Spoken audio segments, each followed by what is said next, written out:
ប់ for us នៅកម្ពុជា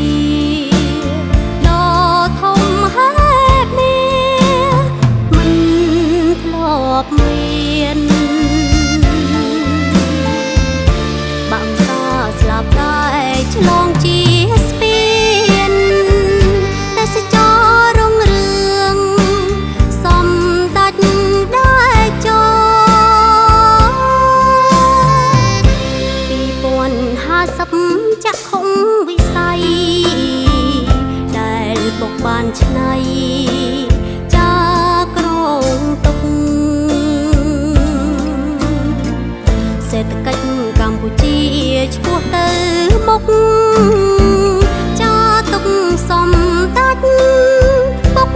ជាប្រវត្តិ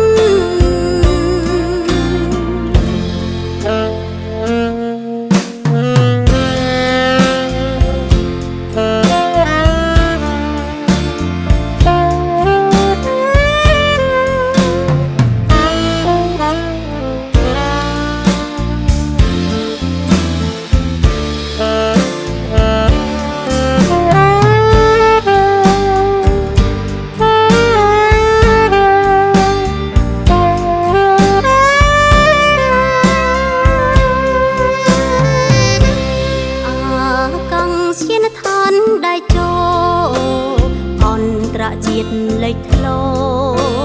នៅកម្ពុជាក្នុងប្រវត្តិសាស្ត្រដ៏មហិមានៅកម្ពុជាបានចាទុកជាកេរមរតកកូនខ្មែរយើងរួបរวมថា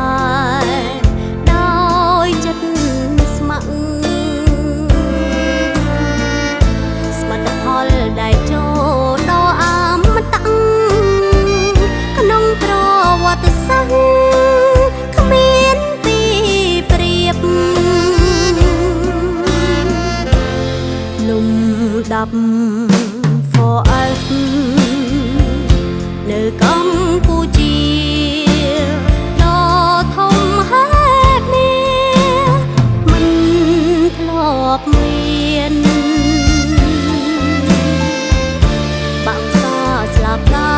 ឆ្លងជាស្ពានទេសចររុងរឿងសំដាច់ដែរចោ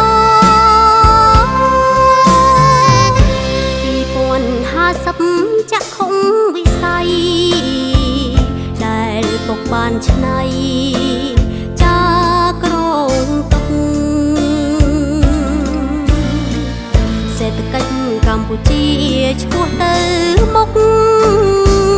ចាទុកសំដាច់បុកជាប្រវត្តិសេដ្ឋកិច្ចកម្ពុជាឆ្ពោះទៅ